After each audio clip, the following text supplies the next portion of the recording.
Hola, buen día. ¿Cómo les va? ¿Cómo están? Bueno, la idea de este video, de esta serie de videos, es compartir un poco de información, de aspectos generales sobre el mundo del origami. Así que voy a compartir una presentación y si luego tienen consultas, dudas o quieren sumar algo de información que crean pertinente para acrecentar la que he reunido y resumido en esta presentación, lo pueden dejar en comentarios. Bueno, acá hay algo de referencia de quién soy, por si alguien no me conoce o llegó por alguna recomendación hasta acá. Esos son mis datos de contacto. Yo vivo en Buenos Aires, Argentina. Soy artista visual, origamista, profe de arte y profe de matemática. Vamos a empezar hablando un poco del significado de la palabra origami. En realidad, cuando hablamos del origami, deberíamos hablar de otras palabras también que representan el plegado de papel, o el doblar papel, o el fracturar papel, ¿sí? Esas palabras nosotros las conocemos a partir de corrientes culturales que que se han acercado a la nuestra. Así que cuando hablamos de origami estamos hablando o conociendo algo sobre la cultura oriental, por ejemplo. Ese origami inicialmente trabajaba a partir de papeles cuadrados, no permitía pegar ni cortar, cosa que ahora algunos deciden seguir no haciendo, pero algunos creen que sí pueden. Y lo que pretendía era representar eh, objetos de la realidad, ¿no? Se representaba la flora, la fauna, los objetos cotidianos. Esa era un poco la idea del crear piezas. Bien, después tenemos a la papiroflexia, que es originaria de lo que actualmente hoy es España, así que España es un referente del uso de esta palabra y de pensar al plegado de papel con todo lo que trae culturalmente el uso de esa palabra y no de otra. Bien, y después tenemos el paper folding, que como bien es una palabra en inglés, sabemos que desde Estados Unidos vendrá la corriente que impulsa este tipo de, ¿cómo es esto? Esta técnica, ¿sí?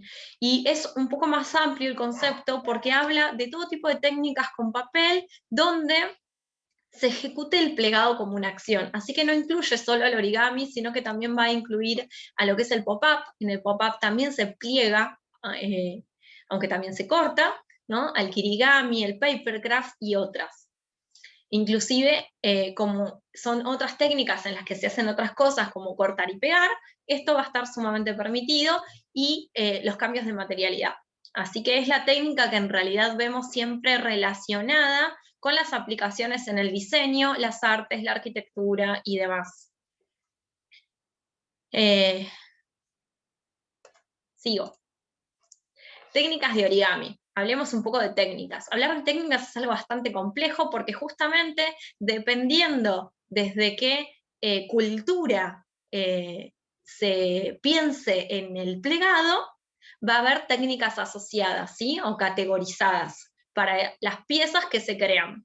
¿Por qué es importante saber de técnicas? Porque a veces nos gusta el plegado o nos gustan determinadas piezas y no sabemos ni cómo se llaman, ni cómo encontrar más. Entonces el hecho de poder reconocerlas dentro de una técnica colabora en poder comprar libros, en poder decidir con qué maestro o maestra poder estudiar,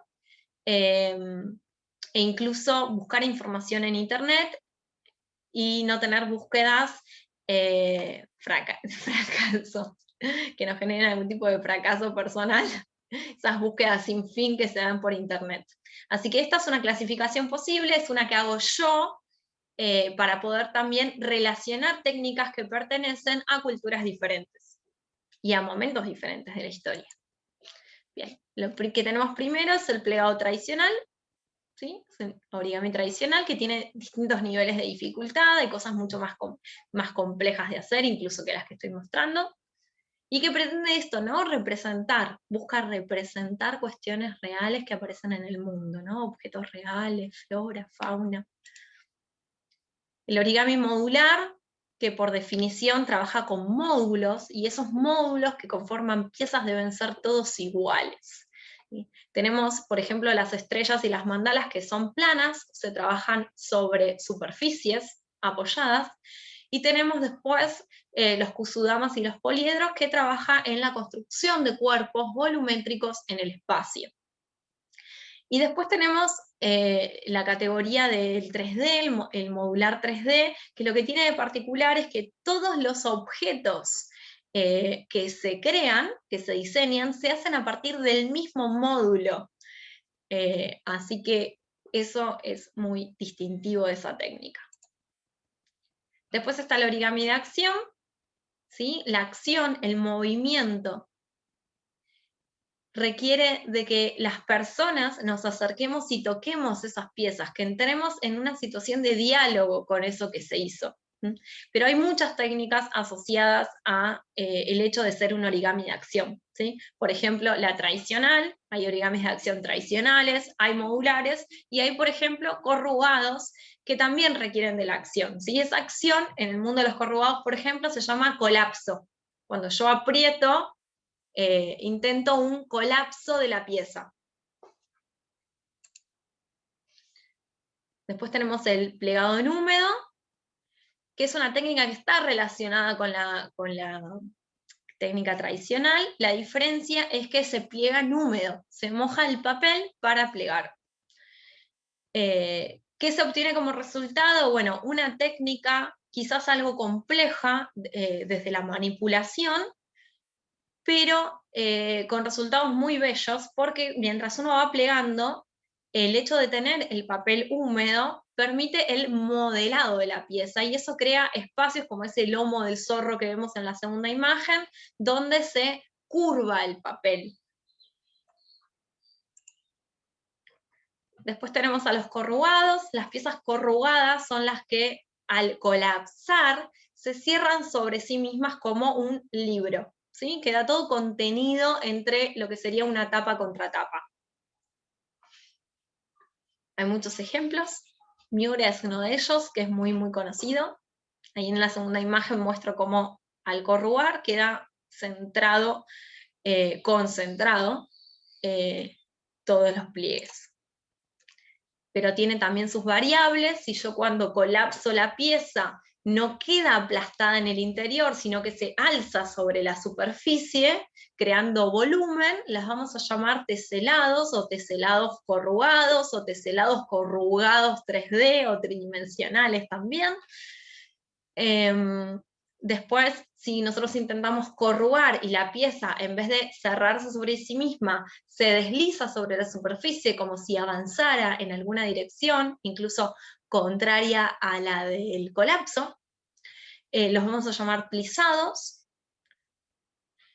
Y si trabajamos en la corrugación, pero a partir de líneas curvas y no rectas, vamos a estar relacionándonos con esa técnica, con la técnica de curvas. Después tenemos los teselados propiamente dichos. Habíamos mencionado recién los teselados 3D, que son los que muestro acá lo último, pero relacionados con las curvas. Y muestro teselaciones tridimensionales también en esa segunda imagen, que no son de acción o no son corrugables porque no tienen movimiento, están quietas. Y las primeras que aparecen en pantalla, que son los teselados planos, son los más conocidos y difundidos dentro del origami, cuando hablamos de teselados. Después tenemos la técnica de las curvas propiamente dicho, las curvas libres, las curvas por exploración libre sobre los formatos de papel, que hasta pueden ser irregulares, las curvas para los corrugados, y también la opción de poder generar pequeñas piezas a partir de líneas curvas que puedan ensamblarse entre sí y hablar un poco de origami modular con curvas. Después hay algunas técnicas que yo llamo contemporáneas porque son muy recientes o tienen pocos años y poca difusión. Una de ellas es el plegado orgánico, y es un plegado que se relaciona con la técnica que se llama arrugami, ¿sí? Que es arrugar el papel, pero de una manera sistematizada, ¿sí? Tiene un proceso, no es arrugar por arrugar, así que eso es muy interesante de esa técnica, y lo que pretende es representar formas orgánicas, ¿sí? De la naturaleza principalmente. Después está el origami instantáneo, que pretende, mediante una acción instantánea, generar un origami. Así que lo que ven en pantalla son dos tubos que tienen una separación intermedia, un papel que cubre esos tubos, y en una acción inmediata, hacer esto y cerrar, cerrar y abrir, se crea ese origami que ven. Y después está la técnica de tierra pura, que es una técnica contemporánea que pretende recuperar mucho del trabajo tradicional, así que lo que hace es no permitir que se ejecuten ciertos pliegues nuevos, como los pliegues que tienen inversiones de pliegues o de dobleces. Dicen que es una técnica muy buena para las personas que tienen alguna complejidad motriz. Y también es todo un desafío pensar en la creación de piezas en las que ciertos tipos de dobleces o de pasos instructivos no se pueden ejecutar. Bueno, y ahora hablemos un poco de dobleces, ¿no? Todas las técnicas de las que acabo de mencionar, en todas las variables conocidas en el mundo del origami, se simplifican en dos acciones posibles sobre el papel: el valle y la montaña. ¿Sí? Un valle es un pliegue cóncavo, ¿no? Un pliegue hundido sobre el papel, y una montaña va a ser un pliegue, ahí lo escribí mal, perdón, en pantalla, es un pliegue convexo, ¿sí? Que se va hacia afuera del papel, queda en montaña justamente, por eso lleva ese nombre. Hay una relación entre los dos, que es que son inversos siempre y cuando el material lo permita, ¿sí? En general, el trabajo con el papel y el papel que se usa para el plegado o el bosquejo de plegados, o el trabajo del origami, es un papel que permite esa inversión, ¿sí? Que un doblez así, yo lo transforme en un doblez así, o al revés, ¿no? Los invierta. Bueno, algo de lenguaje simbólico que va a ser importante que sepamos. Hay un sistema que se llama sistema Yoshizawa Harbin Randlet, y fueron estas tres personas quienes lo crearon y lo difundieron. El sistema se ha ido ampliando con los años, porque aparecieron nuevos pliegues, como mencionaba antes, para hacer. Eso requirió nueva simbología, y lo que tiene de bueno entender una nomenclatura, conocer un sistema simbólico, es que se transforma en un lenguaje. Y si bien el idioma no es universal, este lenguaje sí lo es, y nos permite enseñarnos piezas entre personas de distintos lugares del mundo y de distintos momentos en la historia de la humanidad. Así que ahí lo que ven en pantalla son los símbolos más utilizados, los más conocidos, y muy resumido realmente, pero sirve para introducirse en la lectura de diagramas que aparecen principalmente en los formatos de libro. Tipos de diagrama para el plegado, ¿sí? Conocer los tipos de diagramas me ayuda a elegir cómo quiero plegar. El más conocido son los instructivos de plegado, que son esas secuencias ordenadas con pasos específicos, suficientes, ¿no? Porque no tienen que faltar y no pueden sobrar, donde uno, como siguiendo una receta, va desde el principio hasta el final para crear una pieza. Esos tienen hay distintos formatos instructivos para este tipo de diagramas. El más conocido es este que vemos a la derecha, donde aparece la secuencia ordenada, toda visualmente resumida en una misma imagen. Esto aparece en los libros, esta es una imagen de internet también, donde hay mucha información así. El más utilizado, creo yo, el más utilizado, el más buscado últimamente, son los audiovisuales, que eso es lo que muestro abajo, por lo menos es un tutorial visual el que ven, pero también hay otros, hay fotodiagramas, hay diagramas paso a paso también hechos a mano, dibujados. hay libros, de hecho, hechos a mano, los primeros libros, imagínense, que no eran digitales, así que instructivos hay montones, donde siempre se intenta usar un lenguaje igualitario y un mismo sistema de símbolos. Y después tenemos los patrones de plegado, o los conocidos CP, donde aparece una imagen con líneas que representan dobleces, y esos dobleces se pliegan para formar la pieza, ¿sí? No hay un instructivo, no hay un paso a paso, pero hay una relación entre los CP y los instructivos. Yo puedo empezar con un CP, tener un CP, lo puedo copiar, o lo puedo imprimir, y puedo escribir una secuencia de pasos procedimentales y manuales para ir doblando el papel y crear la pieza que quiero hacer. Como también esos instructivos de plegado que mostraba antes, yo puedo seguirlos, y al llegar al final de la pieza formada, puedo desdoblar todo ese papel y ver esos valles y montañas marcados en el papel, que son mi CP, ¿sí? Un CP se confecciona de esa manera. Bien, y ahora rápidamente voy a mencionar algo sobre materiales y herramientas.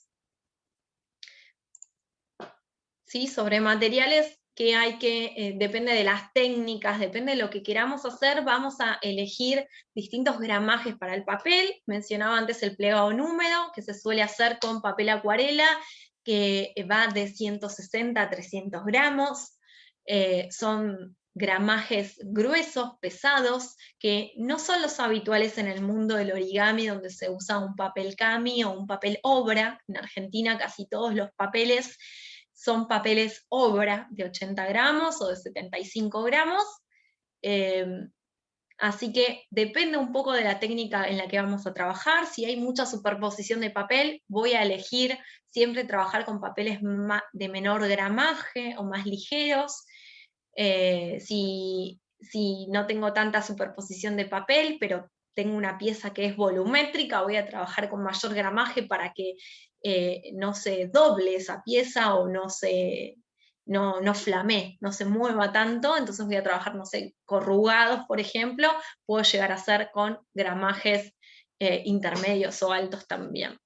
¿Sí? Lo importante del papel es que siempre que se pueda es elegirlo libre de ácido y teñido en masa, ya que esas características en el papel son las principales para lograr durabilidad de las piezas que realizo y resistencia del color a la luz, ¿sí? Para que no se destiñan. Y por último, herramientas.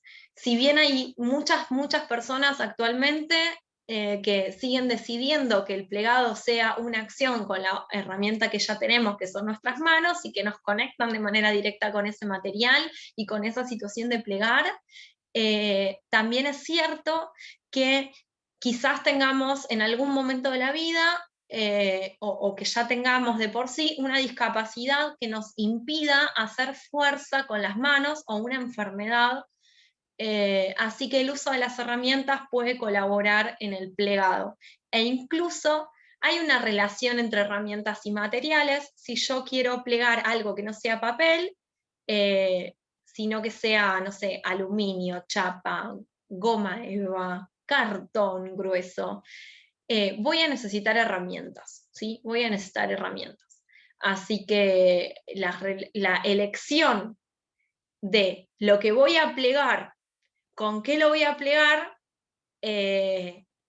está relacionada, ¿sí? El tipo de técnica, el tipo de pieza, el material y las herramientas. Todo esto de lo que venimos hablando hoy tiene su relación.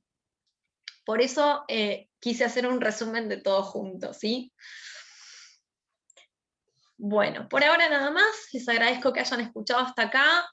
Repito esto de que si tienen más información, o si tienen consultas, si quieren compartir, acá abajo en los comentarios se los dejo. Para quienes van a estar participando de mis talleres, nos vemos en ese momento en formato presencial, y ahí también pueden llevar todas las consultas que quieran. Mando saludos, gracias, nos vemos en los próximos videos, si los hay.